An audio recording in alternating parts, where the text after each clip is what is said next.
Well, hey there, you're on the internet, I have some free time, and welcome to the Triple N Network, where all you newbie nib nerds can find all the news you'll need.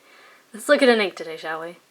Now, today's ink is by Levenger, from the sample set that was provided for me by my wonderful, mysterious benefactor.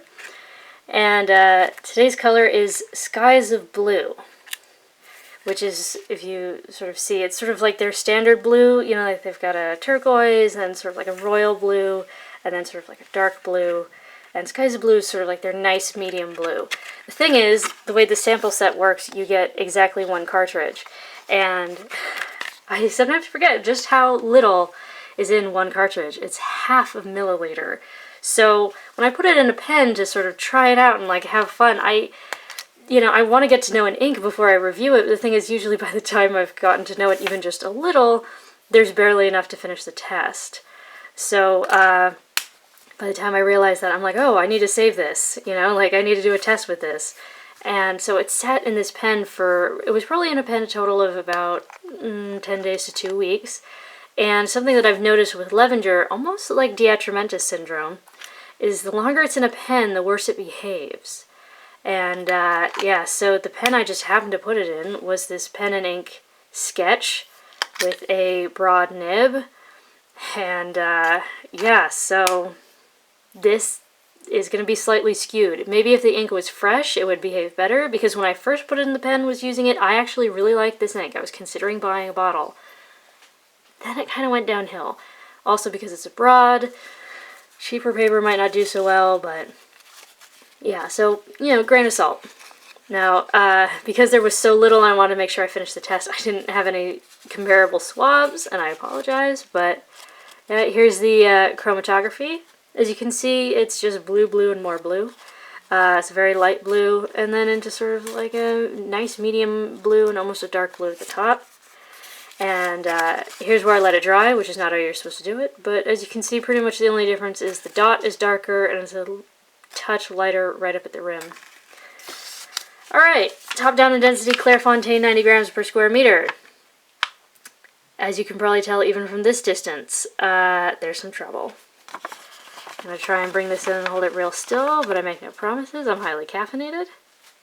Ooh, yeah, you see? See all that feathering? But the thing is, like, when you get down here, it's not quite as bad. It's almost like you just need to work something out of the nib, but yeah, once it's been in the pen about 10 days, it starts to perform very badly. But if we're just looking at color, that's a great color, right? Kind of reminds me of Private Reserve American Blue. We've got some shading.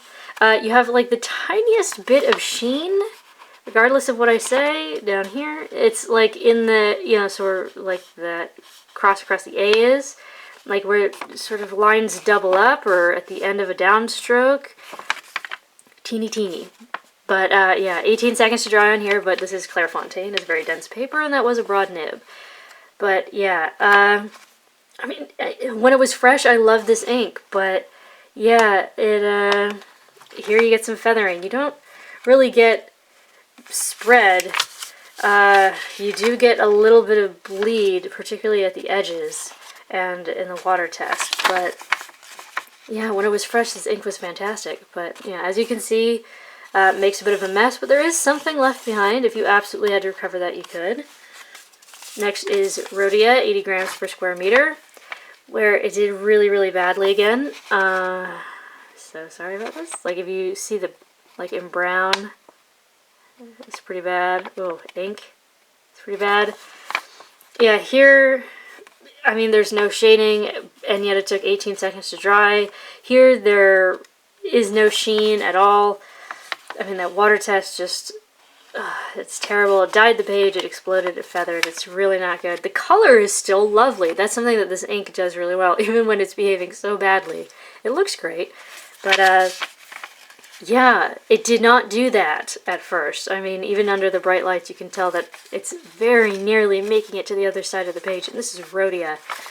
And yeah, my God, when it was fresh, it was fantastic. I'm so sorry. Next is Tomoe River, which I'm sure even now you can... Oh, see, look at all that sheen. You see all that red? It's got this intense red sheen on this paper. So if that's something you like, maybe use it when it's fresh. But yeah, 24 seconds to dry, which is kind of, you know, I mean, you'd expect it. This is very hydrophobic paper. It tends to draw out dry times anyways, and this was a broad nib. But great shading. I mean, look at that. Isn't that lovely? But yeah, I said here, finally no bleed feather spread. Dry times are a bit long. I actually really enjoyed this pen, paper, and ink combo. Now, because this is a solid medium nib and this is very, very thin paper, you are going to get a bit of an echo, but it's not terrible. Now, Tomoe River loves to let ink slide away when you add more water, but even here you can read that a little bit, you know? I mean, actually the camera's kind of turning it neon, and here it's just sort of a baby blue. But yeah, you can read that. If you had to recover that, you could. Next is the world's worst 20-pound copier paper. So using a broad nib and an already kind of delinquent-y kind of ink is not going to do it any favors. But yeah, here the spread was obscene. Like if you look at the line width, the increase in line width, it got, I mean, it almost looks like a double broad here. But yeah, there's no shading at all. That's completely gone. But it's still kind of a pleasant medium blue. I mean, I really like this blue, but yeah, 1.5 seconds to dry. Yeah, it's, I mean, I don't know if it's like so intensely feathery that it became woolly, because, I mean, that's almost what it looks like. Yeah, not great. Water test, I mean, if you had to, you could maybe read that, but everything has turned into a furry cactus looking thing. Yeah, it's a broad nib on the world's worst copier paper with very finicky ink, so lots of bleed. Mead Notebook Paper, again, 1.5 seconds to dry. Again, not a lot of shading. I mean, not a lot, I mean, it's gone, but still a very nice solid blue. There is an intense woolliness that leads to sort of featheriness, so not the best performance, but again, it's a broad nib on very cheap paper.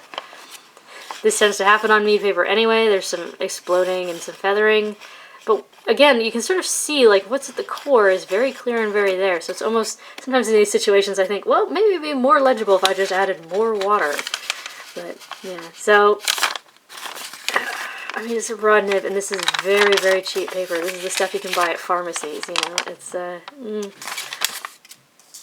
Lastly is Moleskine notebook paper, which is already terrible, terrible, terrible, terrible, terrible paper. And so this was the opposite of doing it a favor.